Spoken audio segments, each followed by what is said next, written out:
A marketing agency in New York noticed something strange in their inbox. Clients were replying to emails they never sent. One client was furious. She had received an invoice from the agency, paid it immediately, and was now asking why they were chasing her for payment again. The agency had never sent that invoice. Someone had sent it for them, using their exact domain name, their exact email format, their exact tone. The money went to a bank account in Eastern Europe. The agency spent 3 months dealing with the fallout. 2 clients left. A third threatened legal action. The owner spent weeks making personal phone calls to every client on their list, explaining what had happened, reassuring them that their data was safe, that the agency was not at fault. Some believed him, some didn't. One client who had been with them for 6 years never responded. The agency never got the money back. The relationship damage was permanent. And the worst part, the thing that kept the owner up at night, was that there was nothing sophisticated about what happened.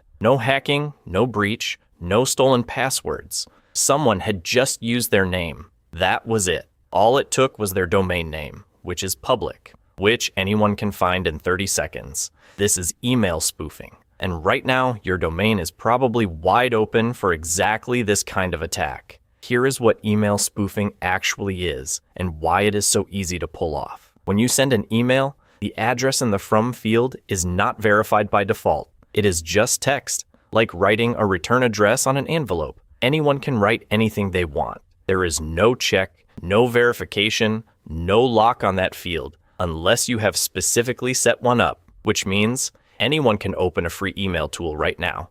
Type your domain into the from field and send emails that appear to come from you, to your clients, to your staff, to your bank, to anyone. The receiving server gets the email and sees your domain in the from field. If you have not told that server how to verify whether emails from your domain are legitimate, it has no way of knowing the difference. It just delivers it. This is not a sophisticated attack. It does not require technical skills. There are free online tools that let anyone do this in minutes. No hacking, no access to your systems, just your domain name, which is sitting in public view right now. Here is why it is so dangerous for small businesses specifically. Your clients trust your email address. They have been receiving emails from it for years. When they see your name and your domain in the from field, they do not question it. Why would they? It looks exactly like every other email you have ever sent them. A criminal who spoofs your domain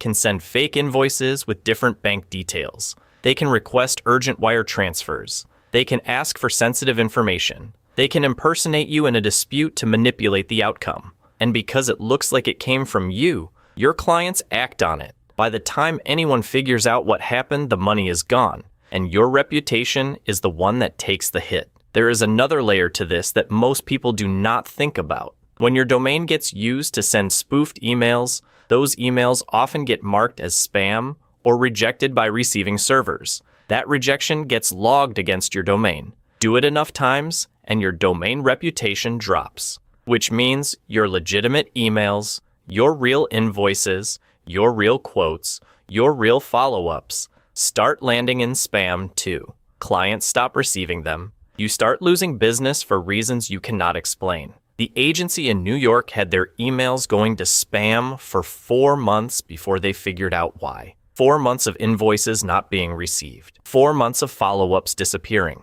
4 months of wondering why clients were going quiet. Now here is the fix. And it is simpler than you think. There are 3 DNS records that together make email spoofing from your domain nearly impossible. They are called SPF, DKim, and DMarc. They are free to set up. They live in your domain settings, and most small businesses have never heard of them. SPF stands for Sender Policy Framework. It is a single line of text you add to your DNS settings that lists every server that is authorized to send email on behalf of your domain. When a receiving server gets an email claiming to come from your domain, it checks your SPF record. If the email came from a server that is not on your list, it fails the check. Setting up SPF takes about 10 minutes. You log into wherever you manage your domain. GoDaddy, Namecheap, Cloudflare, wherever. Go to your DNS settings and add a TXT record. Your email provider will have exact instructions for what to paste in. Google Workspace, Microsoft 365, and every major email provider has a help page with the exact SPF record you need. One important thing about SPF: if your business sends emails from multiple tools like CRM, a marketing platform like MailChimp, or an invoicing system, you need to include all of those in your SPF record, not just your main email provider. Every tool that sends email on behalf of your domain needs to be on the list. If it is not, those emails will start failing SPF checks and landing in spam. Check every tool you use and make sure each one is covered. DKim stands for Domain Keys Identified Mail. It adds a digital signature to every email you send. That signature is generated using a private key on your email server and verified against a public key you publish in your DNS. If someone sends an email pretending to be you, they do not have your private key. The signature fails. The receiving server knows the email's not legitimate. Your email provider generates the DKim keys for you. You just copy the public key they give you and add it to your DNS as a TXT record. Again, 10 minutes. Again, your email provider has exact instructions. If you use multiple sending tools, each one will have its own DKim key that needs to be added separately. DMarc stands for Domain-Based Message Authentication, Reporting, and Conformance. It is the policy layer that ties SPF and DKim together and tells receiving servers what to do when an email fails both checks. Reject it entirely. Send it to spam. Or just send you a report so you can see who is trying to spoof your domain. Start with a reporting-only policy. This means emails that fail the checks still get delivered, but you receive weekly reports showing you exactly what is happening with your domain.